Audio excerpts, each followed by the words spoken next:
problem rob dari waktu ke waktu bukan semakin diatasi tapi semakin sulit diatasi. Terakhir kemarin kita menyaksikan dan mengalami bersama banjir Pantura yang wilayah timur mulai dari Grobogan, Demak, Kudus, Pati sangat memprihatinkan karena situasinya banjir tersebut sangat besar skalanya dan sekaligus tentu menimbulkan kerugian juga yang sangat besar. Karena itu kami memang juga memberikan rekomendasi atas hasil pengawasan DPD. Pertama, kalau di pembangunan ekonomi tentu kita mendorong ada penguatan simpul-simpul pembangunan tidak hanya bertumpu di utara, tapi di timur, di selatan dibuat sebagai poros pembangunan ekonomi, pusat-pusat pertumbuhan agar lebih merata.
Assalamualaikum warahmatullahi wabarakatuh. Waalaikumsalam. Bersama saya Bambang Sadono di kanal Inspirasi Jawa Tengah. Mudah-mudahan kanal ini selalu bisa memberi inspirasi, motivasi, dan edukasi. Kami sedang mempersiapkan beberapa video wawancara untuk menyambut pilkada serentak, termasuk pemilihan gubernur dan wakil gubernur Jawa Tengah 2024-2029. Saat ini saya sudah bersama dengan salah seorang tokoh di Jawa Tengah, yaitu Dr. Abdul Kholik SH MSI. Saat ini sebagai anggota Dewan Perwakilan Daerah DPD Republik Indonesia. Apa kabar Pak Kholik? Alhamdulillah baik Pak Bambang, sehat selalu. Ya, Pak Kholik ini lahir di Cilacap 19 Juli 1968, S1 di Unsud Purwokerto, S2 di Universitas Indonesia, dan S3 di Unisula Semarang. Pernah menjadi anggota KPU di Kota Depok, jadi staf ahli DPR RI, jadi tim ahli di Komite 3 DPD RI, dan saat ini menjadi anggota DPD RI mewakili Jawa Tengah. Pak Kholik, mungkin supaya lebih lengkap walaupun singkat bisa diceritakan perjalanan karirnya sampai saat ini. Silakan. Ya, terima kasih Pak Bambang. Ya, terkait dengan kami, memang hari ini menjadi perwakilan Jawa Tengah di DPD RI dan itu rangkaian dari proses ya selama cukup panjang kita meniti karir dan baik tadi di DPR sebagai staf ahli, kemudian DPD juga kemudian di DPD RI.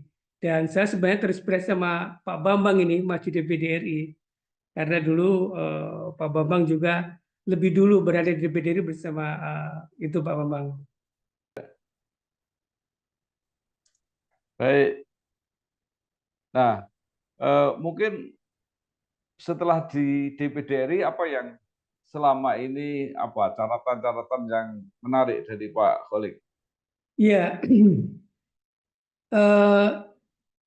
selama kami bertugas di DPD RI, kami memang berangkat dari sebuah pemahaman bahwa DPD RI adalah salah satu lembaga perwakilan yang memiliki fungsi strategis bagi daerah, tentu dalam konteks aspirasi dan agregasi kepentingan dan juga dengan ketiga pokok fungsi yang dimiliki. Pertama tentu berkaitan dengan fungsi legislasi, yang kedua fungsi anggaran, dan ketiga fungsi pengawasan. Dalam konteks fungsi legislasi, memang konsep pelaksananya melalui tripartit atau pembahasan 3 pihak antara DPR dan DPD serta pemerintah atau presiden. Dan selama periode ini saya terlibat di beberapa kali pembahasan dengan DPR mewakili DPD, salah satunya di RUU Cipta Kerja, kemudian di RUU Pembentukan Provinsi Jawa Tengah, dan juga di RUU Pembentukan Kabupaten Kota yang dilakukan di Komisi 2. Ketika melakukan pembahasan RUU Cipta Kerja, alhamdulillah kami bisa menggolkan DIM DPD berkaitan dengan agar Perda, waktu itu memang lingkupnya lingkup tata ruang, itu Perda tidak dihapus karena di draft pemerintah waktu itu semua Perda akan dihapus. Namun alhamdulillah dengan pemahaman dan perjuangan kami dalam konteks tata ruang hanya ada satu Perda yang dihapus, yaitu kawasan strategis provinsi. Yang lainnya masih tetap dipertahankan.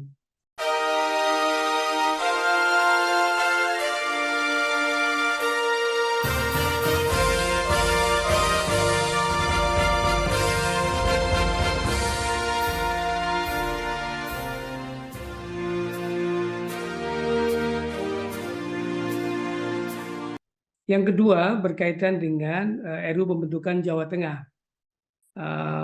Undang-undangnya sekarang menjadi Undang-Undang 11 tahun 2023 dan alhamdulillah juga kami bisa menggolkan DIM agar Jawa Tengah itu memiliki karakteristik desa hutan sesuai dengan kondisi di Jawa Tengah yang memang memiliki hampir 1.250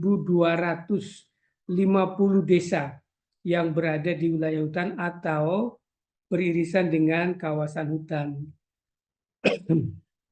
Payung hukum ini akan menjadi sebuah pendekatan baru di dalam mengelola desa, terutama desa yang berada di wilayah hutan, agar cara pandangnya itu adalah yang menjadi desa hutan. Dia berhasil itu kalau mampu mengembangkan pembangunan ekonomi dan lain-lain juga dengan melestarikan hutan. Dan harus diberi reward karena dia melestarikan hutan, maka desa tersebut juga diberi pemihakan oleh pemerintah. Karena kita tahu hutan kita, terutama juga di Jawa Tengah, terus mengalami deforestasi dan pengurangan, sehingga kalau itu terus berlanjut, maka beresiko kawasan Jawa Tengah, terutama di kawasan tengah, yang merupakan kawasan hutan, ada konservasi, ada cagar, ada cagar alam, dan sebagainya harus dipertahankan untuk menjaga kelangsungan Jawa Tengah itu sendiri. Jadi kemarin kebetulan kita sampaikan ke teman-teman di DLH. Di fungsi pengawasan kita memang juga di fungsi anggaran, ya kita tahu fungsi anggaran DPD RI sebenarnya lebih kepada fokus terkait dana transfer daerah. Ada 3 komponen di situ, komponen dana alokasi umum, dana alokasi khusus, dan dana desa. Dan kita mendorong fiskal ketiga jenis pembiayaan atau anggaran tersebut bisa disinergikan, dikolaborasikan, dan bisa dimanfaatkan sebaik mungkin untuk masyarakat. Yang berikutnya terkait dengan fungsi pengawasan, hampir semua tupoksi sebenarnya masuk dalam tupoksi pengawasan DPD. Tapi di bagian awal kami memang kemarin mencoba melihat seperti apa sih pembangunan ekonomi Jawa Tengah. Memang hasilnya kita menemukan cukup banyak permasalahan di Jawa Tengah, ada kurang lebih sekitar 7 atau 8, mulai dari beban populasi yang terlalu besar karena kita statusnya provinsi tapi populasinya negara, bahkan melebihi banyak negara-negara di dunia. Akibatnya apa? Menimbulkan ketidakseimbangan fiskal.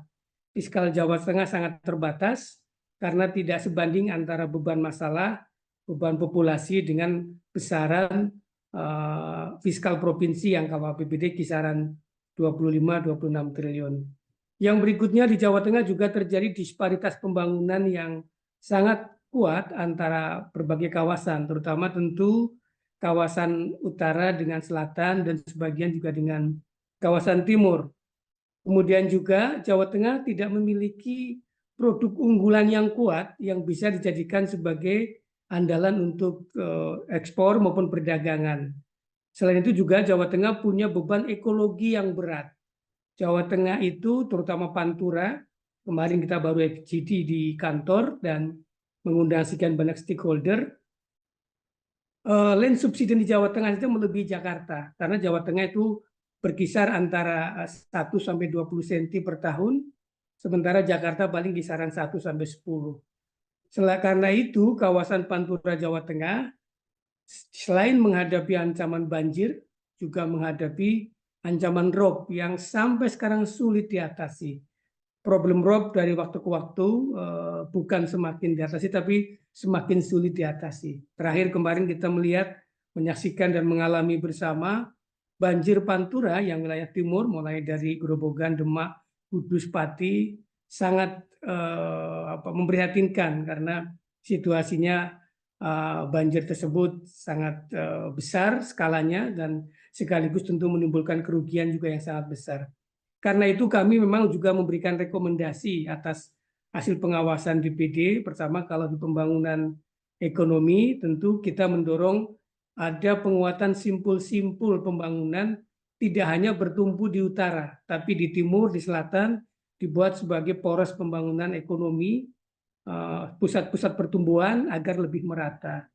Yang kedua, Jawa Tengah juga perlu penyeimbangan tadi, tidak hanya fokus di utara, tapi juga fokusnya dimeratakan di timur dan selatan, berbasiskan potensi kawasan masing-masing.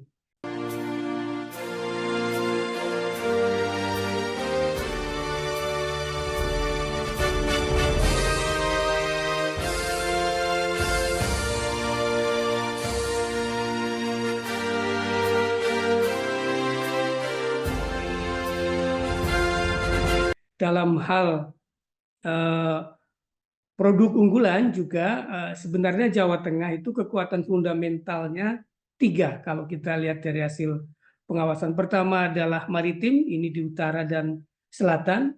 Yang kedua adalah pertanian, ini di merata. Kemudian yang ketiga adalah pariwisata. Industri bisa manufaktur, tetapi secara fundamental 3 itu. Karena kalaupun industri berkembang di berbagai kawasan, kita hanya menjadi pengolah saja, bahan baku dan lain-lain semuanya dari luar. Karena itu industrinya di Jawa Tengah yang berkembang saat ini mesti industri pengolahan, rajutan dan sebagainya, sebenarnya kita hanya kebagian upahnya saja. Tapi secara keseluruhan kita tidak terlalu diuntungkan. Itu berapa hal ya Pak Bambang berkaitan dengan tupoksi DPD RI yang sekarang dan terus kita upayakan. Ya, baik Pak Kholik. Pak Kholik terpilih lagi sebagai anggota DPD RI periode 2004-2009, tapi tiba-tiba ada informasi bahwa Pak Kholik juga berminat untuk mencalonkan sebagai gubernur melalui jalur independen. Nah, ini mungkin bisa lebih diperjelas. Silakan, Pak. Ya, terima kasih Pak Bambang. Ya, tentu juga terima kasih kepada seluruh warga Jawa Tengah atas supportnya kepada kami di pemilu legislatif yang kemarin, sehingga kami juga diberikan amanah kembali mewakili Jawa Tengah. Adapun terkait dengan pertanyaan Pak Bambang tadi, memang berkembang pemahaman bahwa terkait dengan Pilgub Jawa Tengah.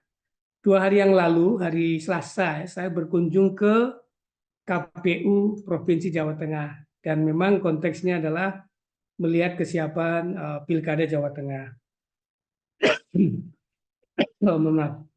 Nah, di forum tersebut, kami memang melihat kesiapan seluruh tahapan dan memang tahapan awal yang dibuka itu dijalankan adalah tahapan terutama untuk calon independen karena memang dia ada 2 tahap, 1 tahap dukungan, yang kedua tahap pencalonan. Nah, tahap dukungan karena prosesnya panjang itu menjadi lebih awal dilakukan. Nah, memang kalau ditanya apakah punya keinginan untuk memberi kontribusi ke Jawa Tengah, ya saya secara pribadi tentu sebenarnya terpanggil untuk ikut menjadi bagian dari pembangunan Jawa Tengah karena hasil pengawasan pembangunan DPD RI tadi, terasa sekali bahwa Jawa Tengah itu butuh akselerasi pembangunan. Jawa Tengah itu butuh percepatan pembangunan. Jawa Tengah itu butuh kepemimpinan yang berusaha secara maksimal menyelesaikan problem-problem dasar Jawa Tengah, tapi sekaligus juga merespon peluang ke depan, masa kini dan ke depan, agar Jawa Tengah juga bisa memiliki kemampuan ekonomi yang terus berkembang, memiliki kemampuan pembangunan yang merata dan mampu mensejahterakan warganya. Karena hari ini kalau dilihat angka beban Provinsi Jawa Tengah, angka kemiskinan kita juga masih menjadi salah satu provinsi yang cukup besar, masih 2 digit, 10,7, tapi di berbagai daerah cukup besar, masih ada antara 19 yang masuk kemiskinan ekstrim ya, di atas 10%, sehingga memang ini membutuhkan ya sekali lagi kepemimpinan yang akseleratif dan sekaligus mampu merespon peluang secara maksimal. Halo guys, sekarang cuma dengan satu jari, semua urusan listrik langsung beres, res. Ini dia, PLN Mobile. Kalau cuma gangguan aja sih, nggak usah panik. Tinggal tap menu pengaduan, cus petugas PLN-nya langsung datang. Atau mau isi token, pasang listrik baru, atau mau ubah daya, atau cek hitungan listrik. Urusan listrik serahin aja ke PLN Mobile. Nah karena itu, karena saya itu anggota DPD RI, tentu jalur yang liniernya adalah jalur persorangan atau jalur independen. Nah karena itu memang kemarin kami bertanya kepada KPU Jawa Tengah, bagaimana kalau untuk maju sebagai calon kepala daerah gubernur untuk Jawa Tengah di jalur persorangan. Dijelaskanlah berbagai ketentuan-ketentuan, dan memang ditanya apakah Holik ada niat. Ya kalau niat pasti ada, karena kita punya tanggung jawab dan pemikiran untuk bagaimana memajukan Jawa Tengah. Tapi melihat persyaratan yang ada saat ini, memang ini juga problem yang harus kita sama-sama jadikan perhatian, harus sama-sama kita jadikan upaya agar pintu jalur persorangan juga dalam konteks pilkada, terutama pilgub, ini menjadi salah satu pintu yang dimungkinkan. Kenapa? Karena hari ini ya tadi Jawa Tengah kembali karena masalah populasi yang terlalu besar, sehingga norma jalur independen untuk pilgub menjadi seperti tidak mungkin. Kenapa? Karena dukungannya harus 1,8 juta KTP. Bisa sulit dibayangkan untuk bisa mengumpulkan KTP sebanyak itu. Artinya apa? Dari sisi norma peraturan perundang-undangan ini di Undang-Undang Pilkada, sebenarnya ini norma yang memiliki semacam cacat material. Artinya norma itu bertentangan dengan asas pembentukan undang-undang, yaitu dapat dilaksanakan. Kenapa? Karena kalau 1,8 juta praktis hampir tidak bisa dilaksanakan. Dan terbukti selama berapa periode hampir tidak ada muncul gagasan calon gubernur independen di Jawa Tengah karena beratnya persyaratan. Nah itulah kenapa kemarin kami kemudian memang merespon isu ini dan membuka wacana bahwa jalur independen ini mestinya harus ke depan kita posisikan sebagai salah satu pintu penting untuk rekrutmen calon kepala daerah baik di level gubernur maupun bupati wali kota. Begitu Pak Bambang. Baik.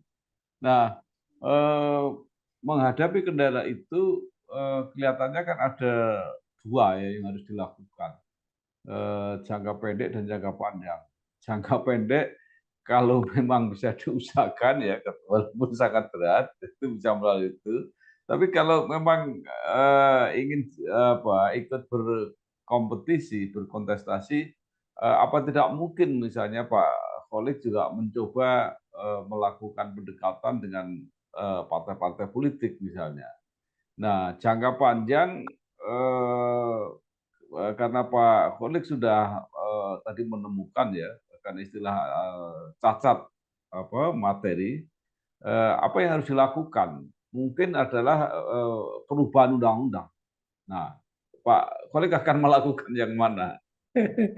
Iya, baik. Memang sejauh ini kami cukup banyak respon ya dengan meskipun tadi sebenarnya niat kunjungan ke KPU lebih kepada kunjungan kerja untuk melihat kesiapan pilkada, tapi karena kemudian muncul ya terus banyak berbagai respon, dukungan dan segala macam. Misalnya kalau ketemu juga ada beberapa teman-teman yang di kabupaten kota sedang berusaha untuk maju jalur independen juga, gitu.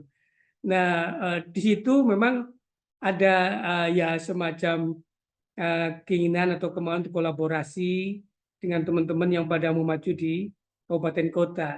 Tetapi memang itu masih tahap awal dan kerangka waktunya menjadi, karena kemarin KPU menjelaskan sekitar tanggal 8 Mei itu untuk calon independen sudah dibuka.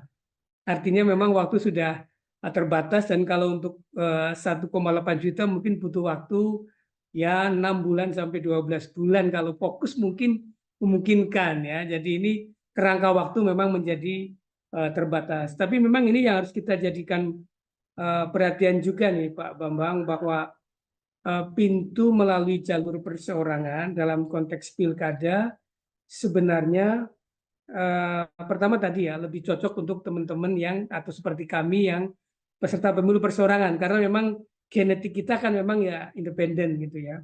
Karena apa, kalau harus melalui partai tentu kita bukan kader ya, jadi agak ada barrier-barrier karena sejumlah partai kan mensyaratkan harus kader dengan mengikuti tahapan kader yang cukup panjang dan seterusnya.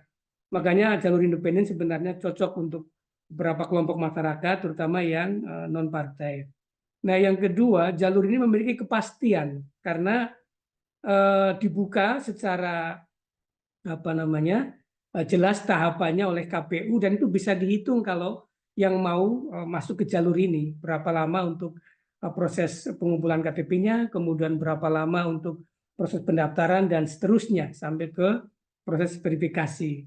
Nah, ini mungkin berbanding lain berbeda kalau dengan partai kita kan harus mendapatkan rekom yang kadang prosesnya bisa sampai ujung mendekati pencalonan baru bisa clear ya. Jadi ini kan agak sulit kalau kami yang non partai kemudian mencoba masuk ke bagian partai. Tentu kami sangat berharap dan terus berupaya komunikasi dengan teman-teman partai juga untuk membangun kesepahaman dalam konteks bagaimana pembangunan Jawa Tengah dan bagaimana kontestasi di Jawa Tengah bisa berjalan dengan baik dan berkualitas.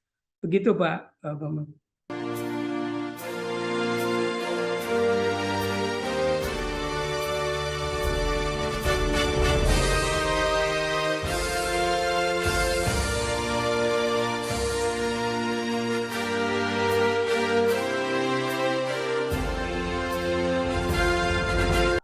Nah, Pak Kholik, saya tidak tahu waktunya masih memungkinkan apa enggak. Kalau judicial review ke MK dan kalau argumentasinya sangat meyakinkan dan itu dialami oleh banyak orang di seluruh Indonesia, baik untuk provinsi maupun kabupaten kota, itu masih memungkinkan apa enggak untuk mengubah persyaratan itu yang memang sangat berat tapi tidak mungkin. Ya, itu memang salah satu jalur untuk review legislasi, tetapi mungkin dari kerangka waktu sudah terlalu terbatas karena tahapan sudah akan berlangsung ya. Jadi ini memang masih ya dipertimbangkan, tapi bagaimanapun memang kita juga menghargai proses-proses yang berjalan di KPU yang sudah sampai sedemikian detail, meskipun kalau dilihat di kemarin hasil kami berkoordinasi dan diterima oleh ketua dan seluruh komisioner, sesungguhnya dari perspektif program dan anggaran Pilkada Jateng sudah tersedia slot untuk apabila muncul calon independen di Pilgub. Nah, namun tentu tadi dalam praktiknya memang belum pernah muncul calon tersebut, Pak Bambang? Ya, kemungkinan walaupun tidak bisa dilakukan sekarang, tapi ke depan mungkin judicial review lebih mungkin daripada mengharapkan revisi undang-undang, karena revisi undang-undang didominasi oleh teman-teman dari partai yang mungkin punya kepentingan supaya calon perseorangannya tidak banyak. Gimana menurut Pak Khalid? Ya, ya sebenarnya kalau dari perspektif legislatif itu kan ada namanya legislatif review ya, yang memang norma akan dilihat apakah itu bisa berjalan atau tidak. Dan memang kebetulan norma ini sebenarnya sudah dipraktekkan di Pilkada Jawa Tengah sejak tahun 2010, hampir kan tidak pernah terlaksana. Artinya ada norma yang tidak pernah bisa dilaksanakan, itu satu ya. Nah yang kedua, memang ada komparasi-komparasi yang secara substantif bisa menjadi sebuah pertimbangan-pertimbangan.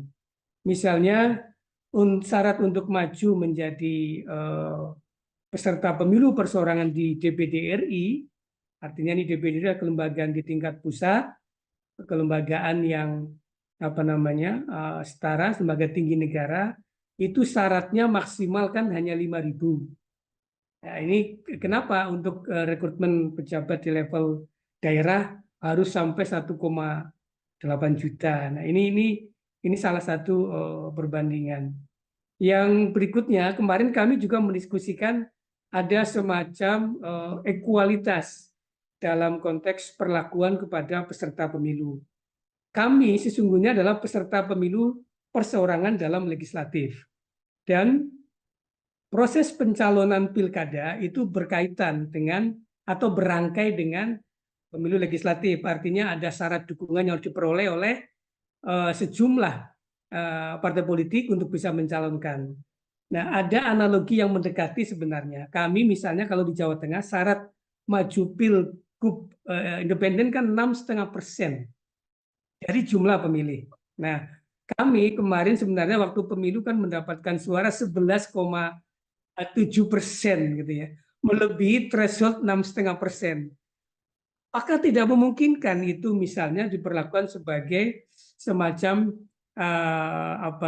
threshold atau jalur untuk masuk ke pencalonan. Nah, ini memang ya ini bagian-bagian yang ingin kita coba ajak masyarakat untuk melihat, mendiskusikan, mengkaji dan seterusnya lah Pak Bambang.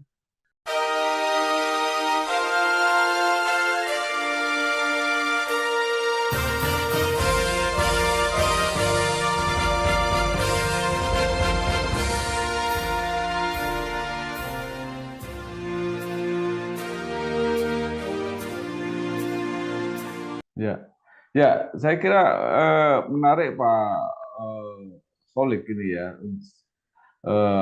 jalan keluar yang dicari. Memang kalau terlalu mudah, kemudian calonnya akhirnya yang muncul terlalu banyak, seperti calon anggota DPD itu mungkin juga merepotkan juga. Tetapi kalau secara rasional itu tidak memungkinkan, itu juga sesuatu yang tidak adil. Menurut saya mungkin bukan jumlahnya yang dipersoalkan seperti Pak Khalid tadi, tetapi adalah prosedurnya, caranya. Jadi tidak mesti harus fisik, harus fotokopi KTP, tapi tinggal misalnya terbalik aja kan, daftar pemilih itu sudah ada. Jadi misalnya Pak Khalid mengklaim bahwa yang mencalonkan sekian juta tadi ya, tinggal KPU ngecek secara negatif mana yang kira-kira ternyata dinyatakan enggak. Nah, ini mungkin ini salah satu solusi. Bagaimana menurut Pak Khalid? Iya, saya kira memang harus dibuka opsi-opsi yang memungkinkan. Intinya karena ini jalur untuk masuk ke dalam rekrutmen kepemimpinan di daerah, dan kita tahu kepemimpinan di daerah membutuhkan munculnya cukup banyak figur-figur sebagai alternatif pilihan buat masyarakat. Nah, tren yang terjadi saat ini itu di Jawa Tengah saja, calon tunggal itu kan terus meningkat jumlahnya. Terakhir kalau nggak salah mendekati angka 16 atau berapa ya di jumlah kabupaten kota di Jawa Tengah ya. Artinya ini kalau hanya satu pintu dari pintu partai politik, kadang-kadang menghasilkan calon yang sangat terbatas. Nah, dengan demikian pintu untuk calon independen bagaimanapun harus didesain sedemikian rupa memungkinkan untuk bisa dijalani. Ya tentu tadi dengan juga pembatasan-pembatasan agar tidak terlalu mudah, tapi juga tidak terlalu sulit. Ya tengah-tengah lah kurang lebih begitu Pak Bambang. Baik, Pak Kholik, kalau nanti saya salah diluruskan. Saya mencoba mengambil kesimpulan karena terlalu berat. Kelihatannya Pak Kholik tidak akan meneruskan proses pencalonan melalui jalur independen. Itu kesimpulan saya. Nah, tetapi wacana ini saya kira cukup menarik karena ini tidak boleh berhenti. Jadi gagasan-gagasan Pak Kholik yang cukup menarik tadi kan harus diperjuangkan terus, baik sebagai gerakan pembentukan opini di masyarakat maupun sampai ke regulasinya. Tadi kalau soal jumlah masih diperdebatkan, tapi soal prosedur, cara verifikasi dan sebagainya itu saya kira menarik untuk diperdebatkan. Bagaimana menurut Pak Kholik? Ya sepakat dengan Pak Bambang dan ya tentu sebagai sebuah proses saya masih mendapat respon dari berbagai kalangan yang support, yang sebagainya dan tentu ini terus bergulir ya kita melihat sejauh mana respon-respon, support dan juga perkembangan ke depan. Tapi dari sisi substantifnya bahwa terkait dengan jalur independen ini memang membutuhkan pemahaman, kesadaran dan kemauan kita semua untuk mengkaji dan sekaligus memunculkan opsi-opsi. Karena selama ini kayaknya ini tidak muncul ini, orang tidak aware dengan ini, termasuk kalangan kampus semuanya seolah-olah baik-baik saja. Padahal sini ada norma yang existing ada di dalam undang-undang, tapi praktiknya tidak bisa dilaksanakan. Nah ini tentu perlu untuk kita jadikan bahan agenda bersama. Nah yang berikutnya tadi fakta-fakta bahwa rekrutmen melalui jalur partai politik saja ternyata juga di beberapa daerah hasilnya terbatas, malah terjadi calon tunggal ya. Jadi ini kan artinya di satu sisi ada peluang, di satu sisi ada permasalahan yang mungkin dua-duanya ini butuh dikerangka solusikan sehingga kembali pilkada itu menjadi ajang munculnya putra-putra dari berbagai bangsa dari daerah yang membawa konsep-konsep untuk perbaikan daerahnya, untuk memajukan daerahnya dengan optimal. Muncul banyak pilihan-pilihan dan masyarakat juga bisa mendapatkan opsi gagasan-gagasan dari para calon secara optimal juga. Begitu Pak Bambang.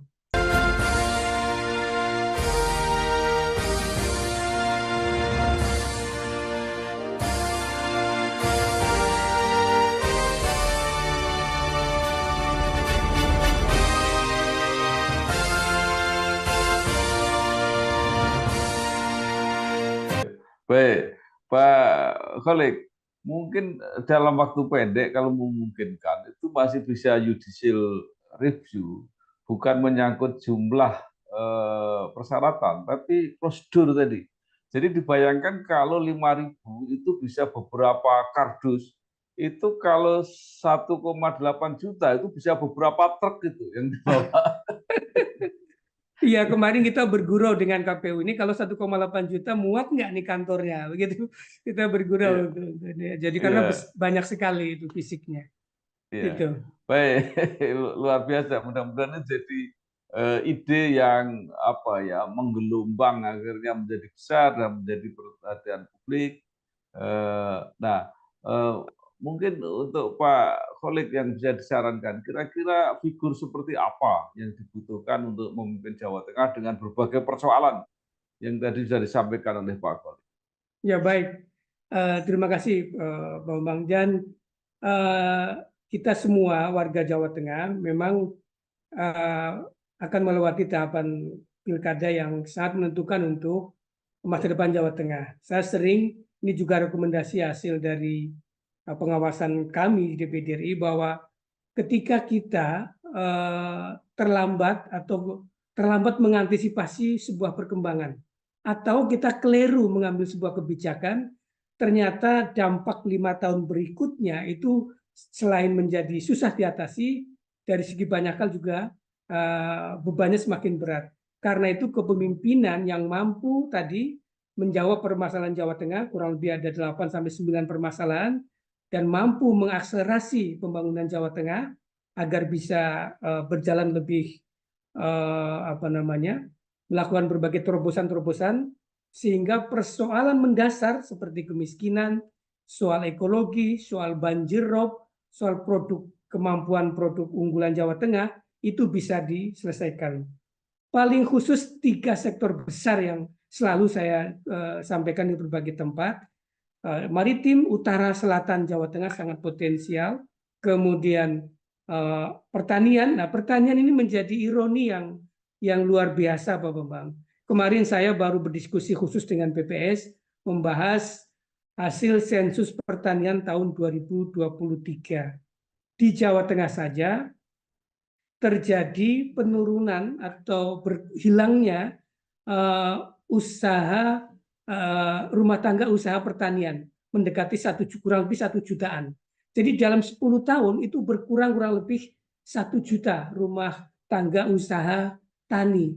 Artinya apa? Jawa Tengah yang diandalkan sebagai lumbung pangannya nasional sebenarnya di dalamnya menghadapi persoalan pertanian yang sangat serius. Jadi ini pun harus menjadi isu penting bagi kepemimpinan Jawa Tengah ke depan. Begitu Pak Bambang.